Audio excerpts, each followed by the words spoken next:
बहुत दिनों से हमारे देश के प्रतिपक्ष के नेता श्रीमान राहुल गांधी जी एक एटम बम छोड़ने की बात कर रहे थे। मेरे को कल किसी मित्र ने कहा कि ये तो जिस पेड़ पर बैठे थे उसी को कुल्हाड़ी से काटने का काम कर रहे थे। और सच कहूँ तो कांग्रेस के युवराज पर देश के प्रतिपक्ष के नेता की भाषा का जो अहंकार था वो हमारे काम करने वाले चुनाव आयोग के जो कर्मचारी हैं उनके लिए था। Rahul Gandhi has said, and I quote, "When we come to power, there will be consequences for election commission officers, big and small." क्या देश की संवैधानिक संस्थाओं के कर्मचारियों के लिए ऐसी भाषा प्रतिपक्ष के नेता को शोभा देती है? इस देश में सेना के गौरव पर कोई अटैक करते हैं तो राहुल गांधी करते हैं, और सर्वोच्च न्यायालय की टिप्पणी सबके सामने है। दूसरा, सुप्रीम कोर्ट की टिप्पणी पे कांग्रेस के नेता सुप्रीम कोर्ट को ऊंचा नीचा बोलने में नहीं चूकते। इस देश में, इस देश की आर्मी, इलेक्शन कमीशन, पार्लियामेंट, ये सब ऐसी संविधान संस्थाएं हैं जो स्वायत्त और स्वाधीन होकर के काम करती हैं, और हम सब इसके द्वारा पूरे तरीके से नियंत्रित हैं। और इसलिए कोई इंडिपेंडेंट बॉडी किसी भी पॉलिटिकल प्रोसेस को फॉलो करती है तो उस प्रोसेस को सभी लोगों को मानना चाहिए, क्योंकि चुनाव आयोग, न्यायपालिका, इनको हमने संवैधानिक दर्जा देश के संविधान में दिया, और संविधान का पालन करने वाले का कर्तव्य है कि वो संवैधानिक संस्थाओं को अहंकार वाली और धमकाने वाली भाषा का प्रयोग ना करे। बात डाटा की चलती है तो जो मेरे मित्र कह रहे थे कि नेता प्रतिपक्ष राहुल गांधी जी कितना बड़ा झूठ तैयारी करके बोल सकते हैं, बिना तैयारी तो कर ही नहीं होगी, इतना बड़ा प्रेजेंटेशन दिया था। आपको सुनकर के उनका बुनियादी वाक्य था, महाराष्ट्र में 1 करोड़ वोट बढ़े। मेन बुनियाद तो यही है उनके भाषण की।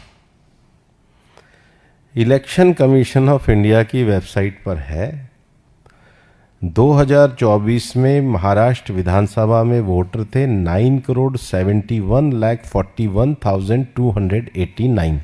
आप लोग भी जाके देख सकते हैं। Again I will repeat, 9,71,41,289। Lok Sabha में ये हुए 9 करोड़, लोकसभा में थे 9,30,61,760। तो लोकसभा और विधानसभा के बीच में 40 लाख वोट बढ़े। राहुल गांधी 1 करोड़ बता रहे, तो 60% का मार्जिन हो गया। तो क्या आगे से वो कुछ भी चीज बोले तो उसको 60% माइनस करके समझा जाए? क्योंकि 60% का मार्जिन का झूठ तो वो अपने पहले सेंटेंस में बोल रहे हैं। दूसरा, मैं मीडिया के मित्रों को कहना चाहता हूं कि वो इतना महाराष्ट्र विषय कर रहे हैं, वो अधिकतर सीटें वहां जीते हैं जहां पर वोट बढ़े हैं। उदाहरण के लिए मैं आपको कुछ सीट बताता हूं और आप भी अपने नोट कर लीजिए, और उनके अगर सहयोगी देख रहे हो तो वो भी नोट कर लें, क्योंकि जवाब तो देना पड़ेगा डेटा पे। और मैं फैक्चुअल बात कर रहा हूं, मैं कोई उनकी तरह कोई लाग लपेट की बात नहीं कर रहा। असेंबली सीट नंबर 149 मुमरा कालवा,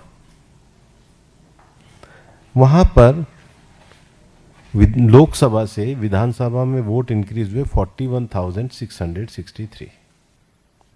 सीट किसने जीती? एनसीपी शिवसेना के जितेंद्र आव्हाड ने, और कितने मार्जिन से? 96,228 से। वोट बढ़े, मान लीजिए seat number 137 Bhiwandi general seat है, वोट बढ़े 37,535। सीट किसने जीती? लोकसभा में उनके इंडी पार्टी के पार्टनर समाजवादी पार्टी के रईस कासम शेख ने। सीट नंबर 197 खेड़ आलंदी, वोट बढ़े 23,989। सीट जीते 51,743 से। उम्मीदवार कौन जीते? बाबाजी रामचंद्र केले, शिवसेना उद्धव ठाकरे, जो उन्हीं के सहयोगी। 15,162 परभनी, सीट नंबर 96। सीट जीती उसके भी दुगने मार्जिन से 34,216। किसने जीती? शिवसेना उबाटा के डॉक्टर राहुल वेद प्रकाश पाटिल ने। वोट बढ़े 15,059। कहाँ की? MHADA general seat 245 assembly number. कौन जीते? शरद पवार की पार्टी के अभिजीत धनंजय पाटिल 30,621 से। वोट बढ़े 11,650। सीट 247 माहौल शेड्यूल कास्ट रिजर्वेशन सीट थी। जीते कौन?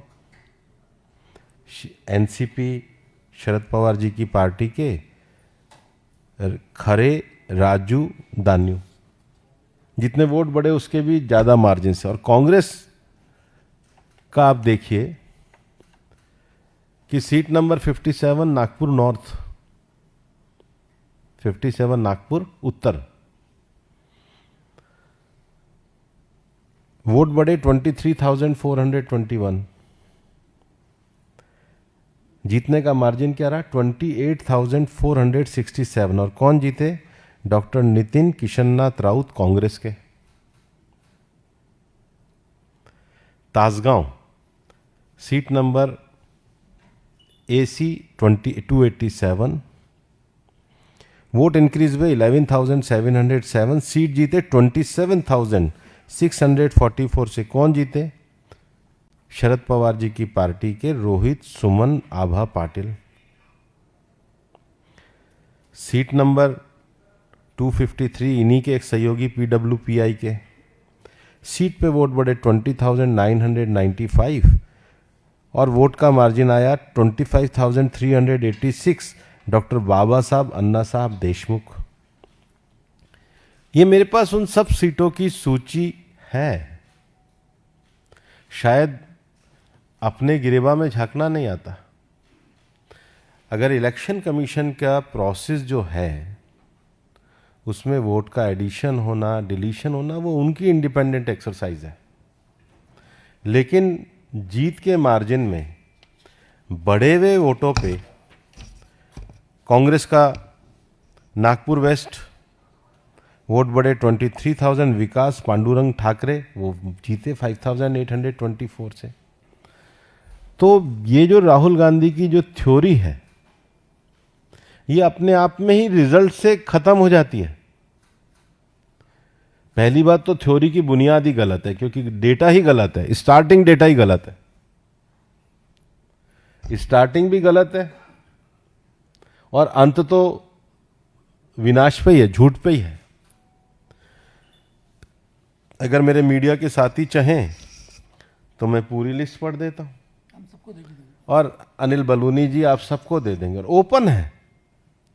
लेकिन ये देखना चाहिए कि एक प्रतिपक्ष की पार्टी चुनाव हारने के बाद किस तरह लगातार तथ्यों के आधार पर झूठ का काम कर रही है।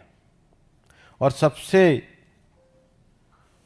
ये तो उनकी अपनी चॉइस है, लेकिन अगर उनको आपत्ति है तो कोई फॉर्मल एविडेंस किसी ओथ पे उन्होंने दी हो। इलेक्शन कमीशन में ऐसा नहीं है। उन्होंने एक बार एफिडेविट फाइल करा था सुप्रीम कोर्ट में, बाद में माफ़ी मांग करके आए थे, एफिडेविट में माफ़ी मांग के आए थे। तो अगर है तो ये उनका और इलेक्शन कमीशन के बीच का काम है। लेकिन देश में झूठ से काम नहीं चलना चाहिए।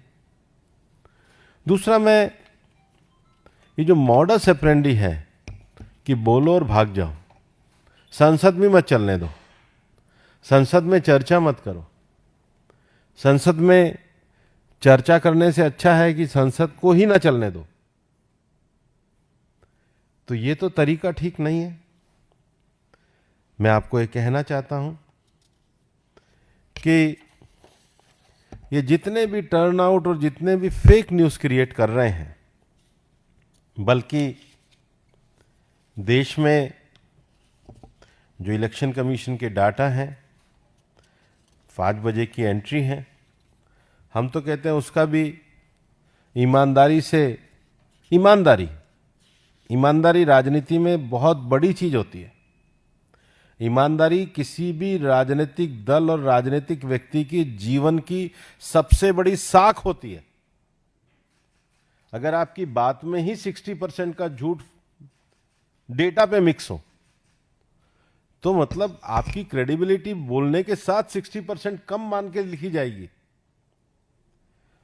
और इसलिए जो फेक नैरेटिव बनाने की बात करी है, वो फेक नैरेटिव अपने आप में उन्हीं के तथ्यों से पूरी तरीके से ध्वस्त हुआ है। और हमारा ये कहना रहेगा कि हमारे जो संवैधानिक संस्थान हैं, उन संवैधानिक संस्थानों को कांग्रेस पार्टी एक विशेष प्रयास करके एक परिवार के लिए सिस्टेमेटिक ढंग से फेक नैरेटिव के आधार पे उसको छोटा करने का प्रयास कर रही है।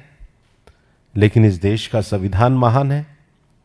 बाबा साहब अंबेडकर की जो दूरदृष्टि है, जिसके कारण हम भारत के संविधान के अंतर्गत, एक व्यवस्था के अंतर्गत हम कार्य करते हैं, उस संविधान की सर्वोच्चता को हम स्वीकार करते हैं।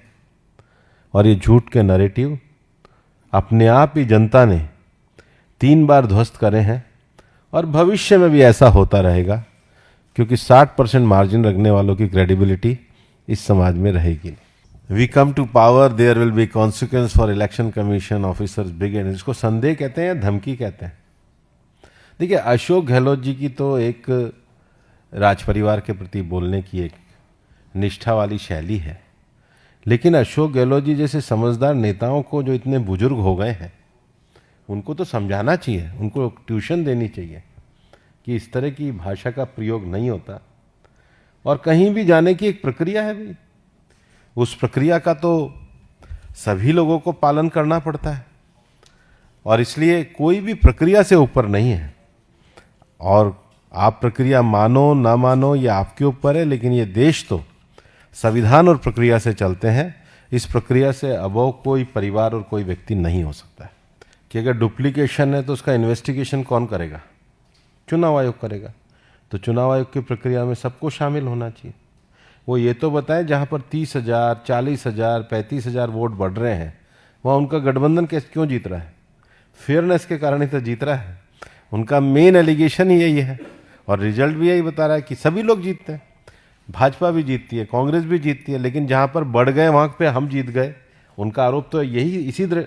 फैक्ट तो ये नहीं कह रहे, फैक्ट तो ये कह रहे हैं, मैंने आपके सामने सीटें पढ़ी हैं, और बाकी भी मैं पूरे 50 सीटों का एनालिसिस एक अनिल बलूनी जी के पास रखूंगा। कोई भी पत्रकार आकर देख लें, और वो भी आकर देखना चाहे तो अनिल जी उनको भी दिखा देना। जवाब तो सबको देना चाहिए। ये तो फैक्ट ही बता रहे हैं कि वो कितना गलत बोल रहे हैं। जो डेटा में इतना ज्यादा झूठ बोल सकते हैं, मतलब इतनी तैयारी करके भी सच नहीं बोल सकते, तो तैयारी ही सच की नहीं है। मतलब प्रिपरेशन भी झूठ की है, और वो भी ऐसी जो पकड़ा जाए। एक्चुअल में आपने बहुत विनम्र शब्द का प्रयोग किया है, विश्लेषण। विश्लेषण तो उन तथ्यों के आधार पे किया जाता है जो सच की बुनियाद पे हो। मुझे लगता है पत्रकार इसका कोई नया शब्द ढूंढे कि झूठ की बुनियाद पे रखे गए पकवान को क्या कहेंगे। ये तो सबसे बड़ी मर्यादाहीनता है कि संसद का सत्र में उनके लोग आज सुबह से ही हंगामा कर रहे हैं, सदन में महत्वपूर्ण बिल लग रहे हैं, महत्वपूर्ण कार्रवाई हो रही है, और वो लगातार हंगामा किए जा रहे हैं। और 60% मार्जिन का पकड़ा हुआ, पीछे से तो क्या बोल रहे हो, तो 100% ही है। झूठ रख करके वो जा सकते हैं, तो हिट एंड रन का केस है। बिल्कुल डुप्लीकेट वोट हम ये मानते हैं कि जहाँ जहाँ डुप्लीकेट वोट है उसका इन्वेस्टिगेशन होना चाहिए, और हम इस पर सजगता के साथ निश्चित रूप से कार्रवाई भी करेंगे, और जो संवैधानिक संस्थाओं का आदेश है उसका पालन करेंगे। चुनाव आयोग में एक प्रक्रिया है, हर पार्टी के बूथ लेवल एजेंट होते हैं, इलेक्शन कमीशन उनको पूरी तरीके से डेटा को सप्लाई करता है। इलेक्शन कमीशन में जब जाते हैं तो जो बीएलओ होते हैं वो बीएलए को, और इवन मतदाता सूची में जो हमारे उम्मीदवार होते हैं उनको भी मतदाता सूची उपलब्ध कराते हैं। फिर बूथ पर जो हमारे पोलिंग के एजेंट बैठते हैं वो उन सूची के आधार पर मतदान करवाते हैं, और मतदान करवाने के बाद जब मतदान होता है तो बाद में फॉर्म 17C दिया जाता है, जिसमें कितने मत डाले गए, कितने वैलिड रहे, कितने इनवैलिड रहे, और हर चुनाव का प्रतिनिधि वहाँ पर उपस्थित है। ये प्रक्रिया बूथ स्तर पर उपलब्ध है। भारतर एकमात्र परीक्षित बायोसार पृथ्वी प्रो माटी को रखे सुस्थ, दिए नुआ जीवन। धान, पनीपरिबा और डाली जातीय फसल पाई लाभदायक, अमल बढ़ाए, रोग कमाए। आज ही जमी रे प्रयोग करंतु। जोगाजोग पाई 9937054201 नंबर को डायल करंतु। आम सह जोड़ी हेबा पाई आमको लाइक, फॉलो और सब्सक्राइब करंतु। अधिक अपडेट पाई विजिट करंतु आम वेबसाइट thequiver.in।